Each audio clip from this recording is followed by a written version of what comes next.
வரும் நாடாளுமன்ற தேர்தலில் அம்மா மக்கள் முன்னேற்றக் கழகத்திற்கு ஆதரவு அளிப்பதாக தேசிய மக்கள் கட்சி அறிவித்துள்ளது. தஞ்சை மாவட்டம் பட்டுக்கோட்டையில் தேசிய மக்கள் கட்சியின் உயர்மட்ட ஆலோசனைக் கூட்டம் நடைபெற்றது. மாநில தலைவர் திரு துரையரசன் தலைமையில் நடைபெற்ற இந்த கூட்டத்தில் நாடாளுமன்ற தேர்தலில் அம்மா மக்கள் முன்னேற்றக் கழகத்தை ஆதரிப்பது என்றும் பேரறிவாளன் உள்ளிட்ட 7 பேரை விடுதலை செய்வது என்பன உள்ளிட்ட பல்வேறு தீர்மானங்கள் நிறைவேற்றப்பட்டன. இதில் கழக அமைப்பு செயலாளர் திரு சு. பாஸ்கர் கலந்து கொண்டு சிறப்புரையாற்றினார்.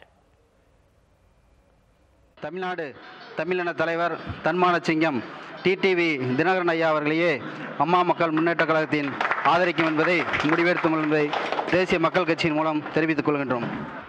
முன்னாள் மேகாலயா மாநிலத்தின் முதல்வரும் பாராளுமன்ற சபாநாயகருமான சங்மா அவர்களுடைய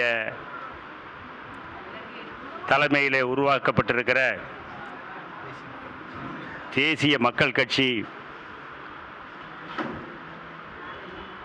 அம்மா மக்கள் முன்னேற்ற கழகத்தில் உறவு வைத்து கூட்டணியாக உருவாகி இந்த தமிழகத்தில் அனைத்து தொகுதிகளிலும் நாடாளுமன்ற உறுப்பினர்கள் வெற்றி பெறுவதற்கு உறுதுணையாக எங்களுடைய செயலாக்கங்களை தருவோம் என்று உறுதியளித்திருக்கிறார்கள்.